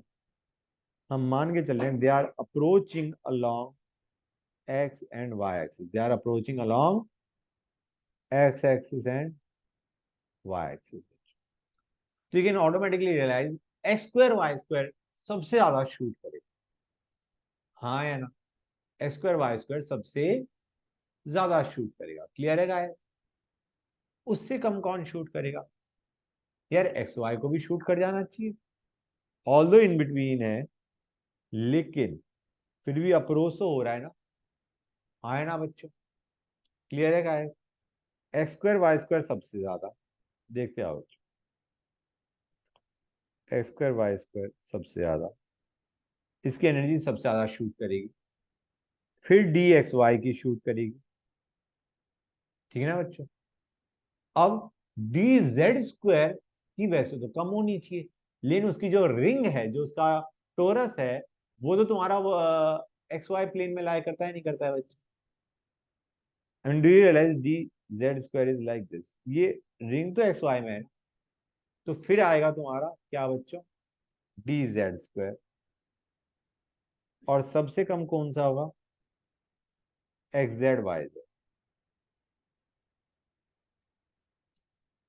समझ आ रहा है नहीं आ रहा है? This is what you get. तो हम क्या कहेंगे, ये देखो अब स्प्लिट करके दिखाता हूँ, ये हमारा गया डी एक्स स्क्वायर वाई, इसमें आते क्या है इजी में बेटा? D x square Y square और D Z square, Z square गया यहाँ, डी जेड स्क्वायर, ये हमारा गया डी एक्स वाई, ये हमारा गया d x z d y z. कुछ समझ आ रहा है नहीं आ रहा है बच्चे, ये बताओ, क्लैरिटी आई या नहीं आई? आ जानी चाहिए, हाँ है ना? गुड। अब ये इस पूरे को हम बोलते हैं delta in square plane complex, delta for square plane, हाँ बेटा ये रहा। तो देखा क्या गया बेटा, अभी मैं बताता हूँ, यहां तक क्लियर है? कोई डाउट बच्चों? किसी भी बच्चे को कोई डाउट? ओके, तो इसमें कर लिया नोट, अब ऊपर करना है, ये लो कर लो, नोट इट डाउन, टाइम लगने वाला है अभी। अच्छा, हाँ बच्चों, तो मैं तुम्हें क्या बता रहा था कि पहली चीज, इसमें हमारे पास क्या बन रहा है, ये ये ये ये दो की एनर्जी कम, इसकी उससे ज्यादा, इसकी उससे ज्यादा, इसकी सबसे ज्यादा, सबसे ज्यादा एनर्जी किसकी है? लास्ट वाली, ये X X Z Y Z आ गया, ये जेड स्क्वायर आ गया, ये एक्स वाई आ गया, ये एक्स स्क्वायर वाई स्क्वायर आ गया। समझ आ रहा है नहीं आ रहा है बच्चों? That is what you have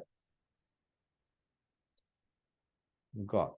okay guys, तो इसमें तुम्हारा जिसकी सबसे ज्यादा एनर्जी ऊपर शूट करी है, उससे इलेक्ट्रॉन्स अंदर जाएंगे, मतलब अभी तक तुमने ऑक्टाहेड्रल समझ गए थे, ऑक्टाहेड्रल को भी बनाता हूं मैं,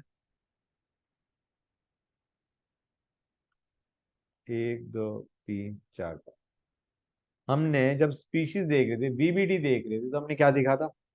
एक दो तीन, वीक लिगेंड है तो चार पांच, स्ट्रॉन्ग लिगेंड है तो उसने इसको इधर पेयर करवा दिया, इसको इधर पेयर करवा दिया इन द सेंस इनकी एनर्जी इतनी ज्यादा थी, इनकी एनर्जी इतनी ज्यादा थी, डेल्टा नॉट अगर हम हायर एनर्जी में भेजेंगे, हायर एनर्जी ऑर्बिटल में भेजेंगे, तो बहुत ज्यादा राइजिंग एनर्जी आ जाएगी, इसीलिए इलेक्ट्रॉन्स हाई एनर्जी ऑर्बिटल में जाने के बजाय लो एनर्जी में पेयर करेंगे। समझ आ रहा है नहीं आ रहा है बच्चों? The electrons paired up in low energy D orbital. समझ आ रहा है नहीं आ रहा है बच्चों? ये हमने पढ़ा था। अब हमारा जो स्क्वायर प्लेनर कॉम्प्लेक्सेस है, उसमें क्या होता है बच्चों? स्क्वायर प्लेनर कॉम्प्लेक्सेस के अंदर this is what we do, two three four five, ठीक है बच्चों? ठीक, 7 8। क्लियर है? D8 कॉन्फ़िगरेशन लेके बता रहा हूं मैं तुम्हें कि D8 में ज्यादातर ऑब्जर्व करा जाता है square planar complexes. D8 configuration में square planar complexes are observe. कैसे? हम कहेंगे D8 के अंदर ये जो लिगेंड है, मतलब यहाँ पे जब लिगेंड स्ट्रॉन्ग लिगेंड आएगा तो ये जो इलेक्ट्रॉन है इसकी एनर्जी सबसे ज्यादा है। ये किस में है? D² Y² में है। तो ये बंदा अंदर पेयर करके चला जाए। समझ आ रहा है नहीं आ रहा है बच्चे? If you have got a strong ligand what is going to happen? 1 second बच्चे, जस्ट अ सेकंड।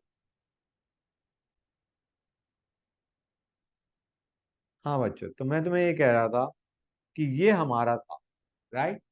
इसमें तुम्हारा ये वाला जो इलेक्ट्रॉन है it will go over here, और हमारी हाइब्रिडाइजेशन इन दैट केस क्या आ जाएगी?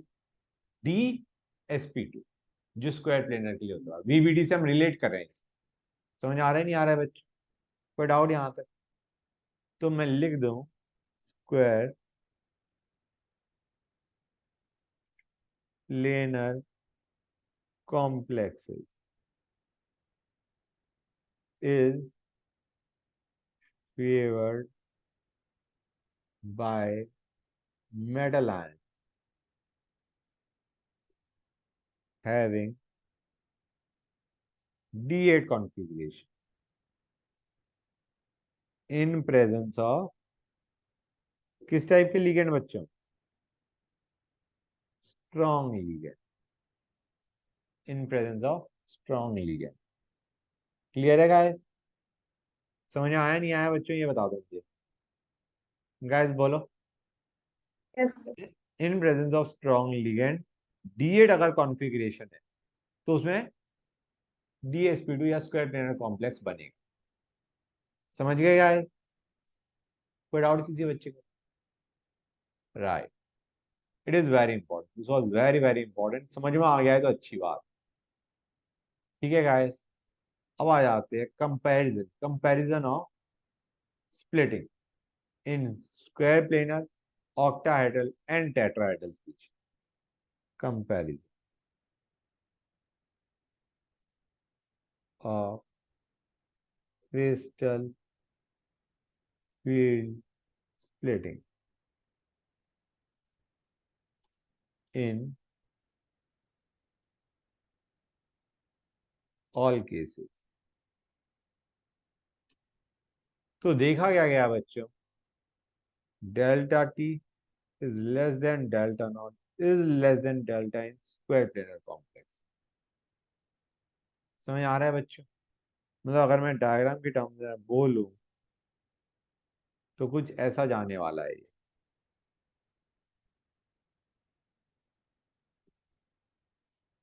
ये हमारा क्या गया? Very centre. यहाँ पे है ये EgT2G। ओके बच्चों, EgT2G। और ये क्या आ गया हमारा? Delta not. यहाँ पे आ गया हमारा T2E। ये क्या आ गया बच्चों हमारा? Delta T. और यहाँ पे क्या गया? ये रफली ये और ये। समझ आ रहा है नहीं आ रहा है बच्चों? ये X² Y², ये XY, ये Z²। और ऑन सेक बच्चों, क्लियर है? Z² और उसके बाद क्या? DXZ YZ। यहाँ पे मुझे दो बनाने चाहिए थे। Just a sec guys, just give me 1 sec. Clarity आ गई ना बच्चों? ये बड़ा फेयर आइडिया में क्या बताना चाह रहा हूँ कि यहाँ पे जो स्प्लिटिंग है वो सबसे ज्यादा हुई है। ओके, यहाँ पे splitting Z² and XZ YZ। Clear हुआ या नहीं हुआ बच्चों, ये बताओ guys? XZ, just a second बच्चों। X Z Y. Oh right, actually pen नहीं चल रहा है, इसमें दिक्कत आ रही, दिस विल बी राइट बच्चों। समझ आ रहा है नहीं आ रहा है गाइस, कोई डाउट यहाँ तक? This was your delta in S. तो बेसिकली जो पेयरिंग होगी, वो जो हमारा सबसे हाई एनर्जी ऑर्बिटल है, उसके इलेक्ट्रॉन्स अंदर जाए। समझ आ रहा है नहीं आ रहा है बच्चों? ये जो सबसे हाई एनर्जी ऑर्बिटल था, कौन सा वाला बच्चों? यहाँ पे ये वाला, उसके इलेक्ट्रॉन्स अंदर पेयर अप कर। क्लियर है गाइस? कोई डाउट यहाँ तक किसी भी बच्चे को? क्लियर हुआ है नहीं हुआ बच्चों? Good, that is nice. अब आते हैं number of unpaired electrons in octahedral and tetrahedral complexes।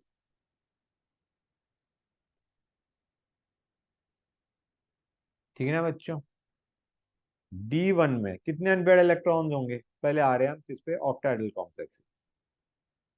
D1 में कितने अनपेयर्ड इलेक्ट्रॉन्स होंगे बच्चों? एक, हाँ है ना? D2 में कितने होंगे? दो। D3 में कितने होंगे? तीन, हाँ है ना? D4 डिपेंड करता है स्ट्रॉन्ग फील्ड है या वीक फील्ड है। अगर वीक फील्ड है तो कितने अनपेयर्ड इलेक्ट्रॉन्स होंगे बच्चों? सोच के बताओ। हाँ, वीक फील्ड है, पेयरिंग नहीं हो रही है। हाँ बच्चों बताओ। चार हो जाएंगे। इसकी कॉन्फ़िगरेशन क्या बनेगी? T2G3 EG1। ठीक है ना बच्चों? क्लियर है यहां तक? स्ट्रॉन्ग फील्ड लेते तो क्या होगा? दो अनपेयर्ड बचे। Basically we left T2G4। T2G4 का मतलब दो अनपेयर्ड लेफ्ट। D5 में क्या होगा बच्चों? D5 में अगेन वीक फील्ड लिगेंड है, तो कितने अनपेयर्ड होंगे? पांच। गुड। स्ट्रॉन्ग फील्ड लिगेंड है तो कितने होंगे? एक। D6 है, वीक फील्ड में कितने होंगे? क्यों भाई? D6 weak field not strong field. चार होंगे या नहीं होंगे? बेसिकली तुम्हारे पास D6 में क्या कॉन्फ़िगरेशन आ रही है? ये ला T2G4 EG2। हाँ है ना? क्लियर है गाइस? कितने अनपेयर्ड इलेक्ट्रॉन्स आ रहे हैं? स्ट्रॉन्ग फील्ड में कितने आएंगे बच्चों? जीरो आएगा नहीं आएगा? T2G6 EG0। यहां तक किसी बच्चों को कोई डाउट? D7 बताओ बच्चों क्या होगा? स्ट्रॉन्ग फील्ड वीक फील्ड के केस में क्या होगा? स्ट्रॉन्ग फील्ड के केस में क्या होगा? हाँ, तीन। स्ट्रॉन्ग फील्ड एक। बच्चों ये हो रहा है नहीं हो रहा है? कोई और बच्चा भी बोलेगा। D8 में, अब D8 में does it matter strong field या वीक फील्ड है? खुद सोचो। I mean do you realize, किसी भी तरीके से भरो। D8 को एक बार मैं बना के दिखाता हूँ, बेटर फील जाएगी।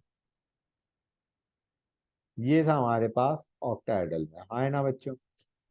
अब तुम ऐसे भर के, ये वीक फील्ड के केस में 8 ऐसे भर गए, पहले नीचे के भरे, फिर ऊपर के भरे, फिर नीचे में पेयरिंग हो।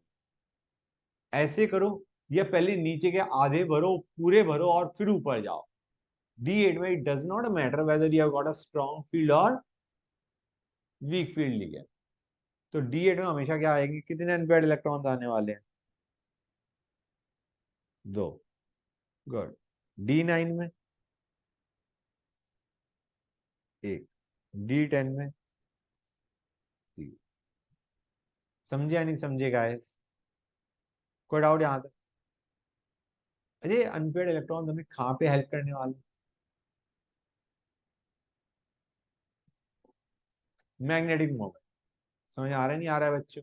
इससे रिलेट क्या होता है तुम्हारा magnetic moment, number of unpaired electrons.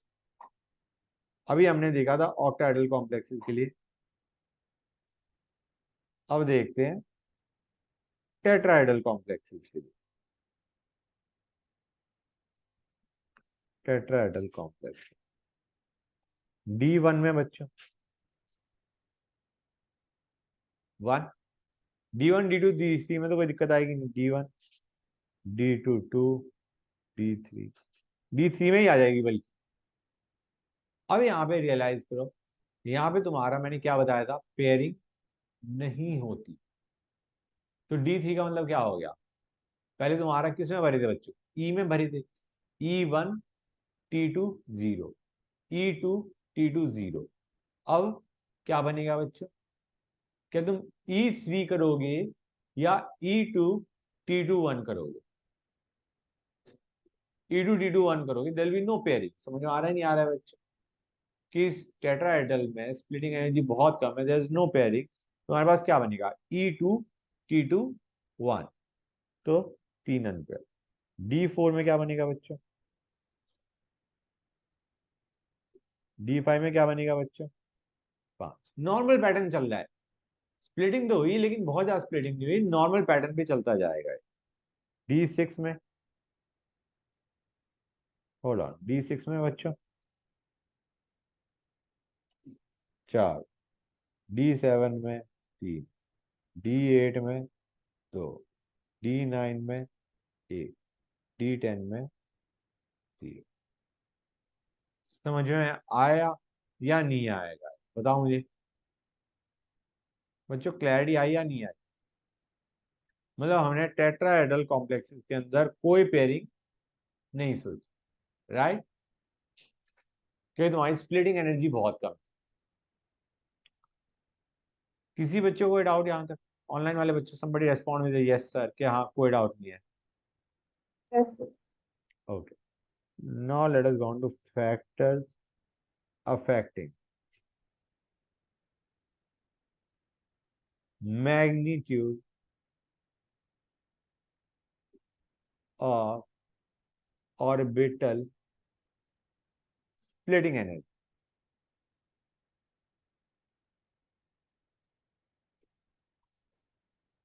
Delta को कौन कौन अफेक्ट कर रहा है बेसिक, पहला, सबसे एंड में हम वो करेंगे जो हमें ऑलरेडी सबसे पहले बता था, ligand strength. Ligand strength affects delta, उसको सबसे एंड में करेंगे। पहले और फैक्टर्स को देखो जो कि तुम पहली बार ही देख रहे हो। Oxidation state of metal ion, जितना ज्यादा पॉजिटिव चार्ज मेटल पे उतना ज्यादा स्प्लिटिंग है। ओके बच्चों, delta not increases as charge on metal ion increases. Delta not की वैल्यू इंक्रीज करती है जैसे जैसे तुम्हारा चार्ज इंक्रीज करता है। ठीक है ना बच्चों, बेसिकली मैं कह सकता हूँ delta not for M3+ complex, जिसमें +3 ऑक्सीडेशन स्टेट है, इज 50% लार्जर, अप्रॉक्स ले रहे हैं, approx, okay, approx 50% larger than M2+ complex. +2 charge से +3 चार्ज पे गए तो तुम्हारा 50% इंक्रीज हो गया तुम्हारा स्प्लिटिंग एनर्जी। ठीक है बच्चों, मतलब +3 वालों में there are more chances of क्या बच्चों, पेयरिंग अप।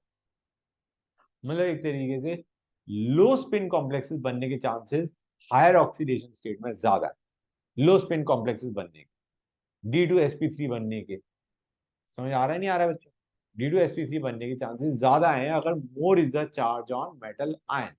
+3 में ज्यादा चांसेस है, +2 में कम चांसेस।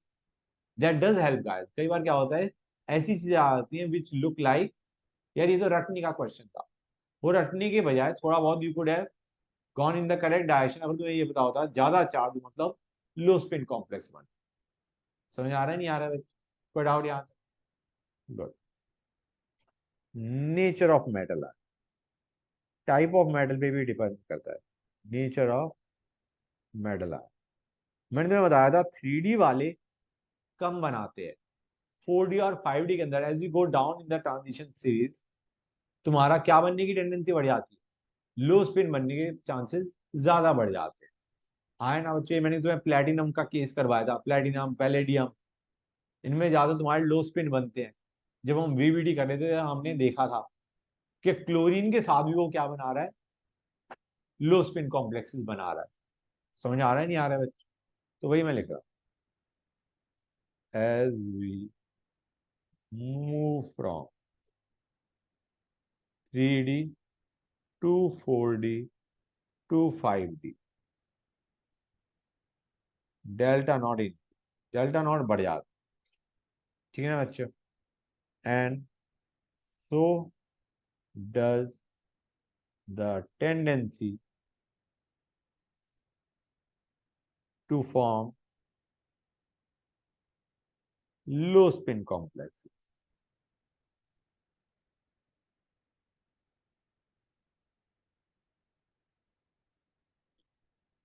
ठीक है बच्चों? 3D to 4D and 4D to 5D, इनमें ज्यादातर तुम्हारे मोस्टली लो स्पिन जाते हैं।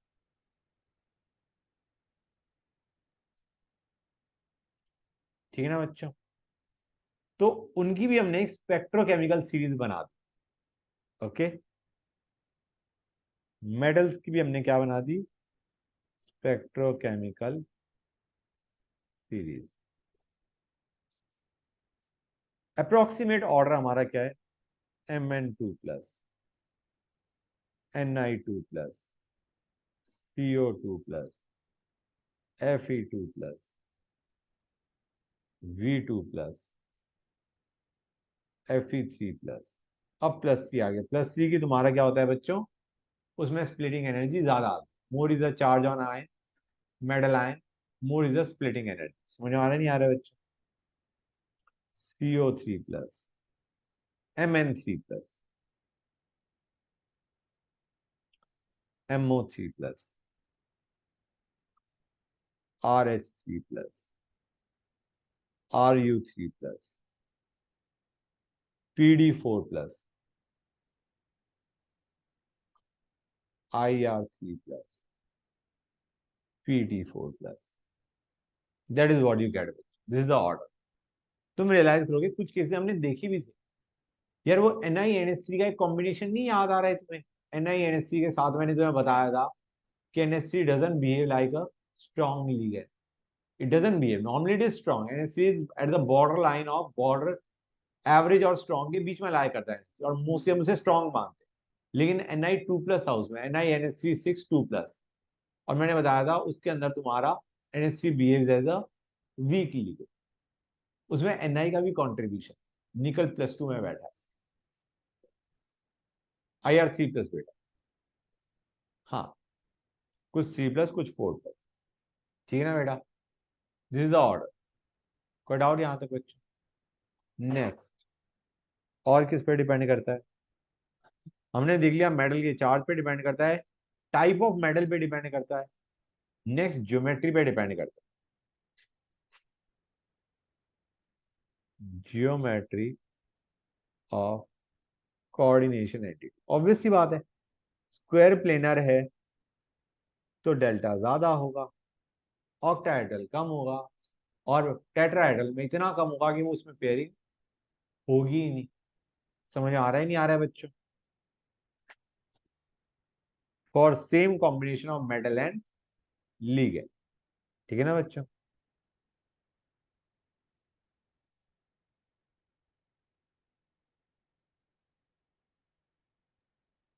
Right guys? लगभग delta D is 50% of delta not, हाँ है ना बच्चों? अप्रोक्स 50%। ठीक है ना बच्चों? अब आते हैं fourth, nature of ligand.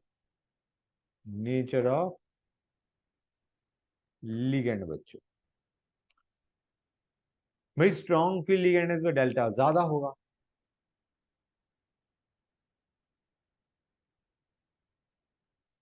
Is more. Weak field ligand है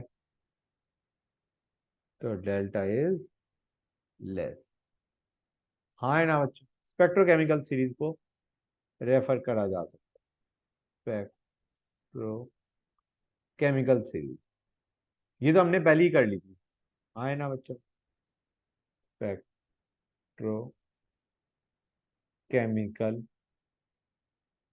सीरीज, ठीक है ना बच्चों। अच्छा देखो, वैसे तुम्हें रटी होनी चाहिए, पेट्रोकेमिकल सीरीज रटी होनी चाहिए, फिर भी एक थोड़ा बहुत आइडिया क्या मिलता है कि अगर तुम्हारे पास हैलाइड है तो halide donor are the weakest, उसके बाद अगर ऑक्सीजन डोनर एटम है तो oxygen are relatively stronger. Okay, oxygen अगर डोनेट कर रहा है तो it is relatively stronger ligand. Nitrogen donor है, स्टिल स्ट्रॉन्गर। कार्बन डोनर है तो सबसे ज्यादा स्ट्रॉन्ग। समझे या नहीं समझे गाइस? बच्चों इज दिस थिंग क्लियर और नॉट गाइस? ऑनलाइन वाले बच्चों रेस्पॉन्ड विद यस और no. Yes, sir. Okay great.